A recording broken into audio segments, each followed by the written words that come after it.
In this video, we are going to discuss about diabetes mellitus.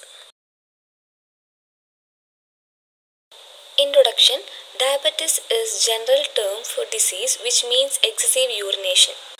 It is a group of metabolic disease in which a person has high blood sugar, and it may be due to the reason one, the body doesn't produce insulin, and the second one, cells does not respond to insulin which is produced by the body.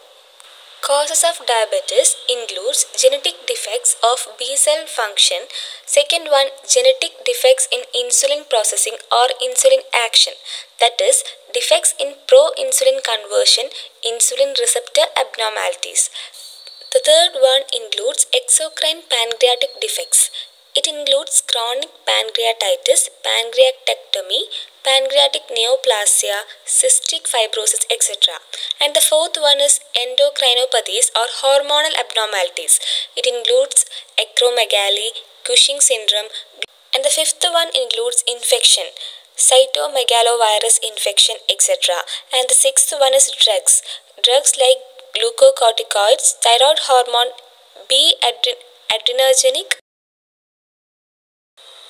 Pathophysiology of diabetes mellitus.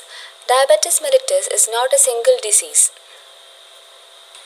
It is a complex syndrome characterized by hyperglycemia resulting from altered carbohydrate, fat, and protein metabolism.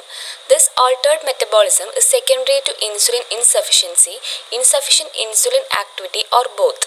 Because of the altered fuel metabolism, diabetes is characterized by vascular and neurological changes throughout the body.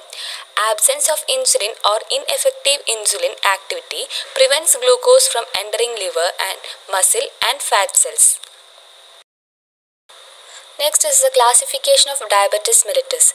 There is two types of diabetes, that is type 1 and type 2. The type 1 diabetes mellitus, in this body fails to produce insulin, and this requires person to inject insulin. Injection of insulin is taken in type 1 diabetes mellitus, referred as insulin-dependent diabetes mellitus or juvenile diabetes. And the second one is type 2 diabetes mellitus. This is because of insulin resistance. That is, cells fail to use insulin properly. That is, body produce the insulin but cells fail to use the insulin properly, referred as non-insulin dependent diabetes mellitus or adult onset. Next, comparison between type 1 and type 2 diabetes mellitus. Onset. Type 1 is sudden but type 2 is gradual. Age of onset. Type 1 is mostly in children and type 2 is mostly in adults. Ketoacidosis is common in type 1, but in type 2, ketoacidosis is rare. Pathogenesis. Type 1 is autoimmunity and type 2 is insulin resistance. Weight. In type 1 it is normal, in type 2 it is obese. Islet cells antibodies. In type 1 it is yes and type 2 it is no. Prevalence. Type 1 is approximately 10% and type 2 is approximately 90%.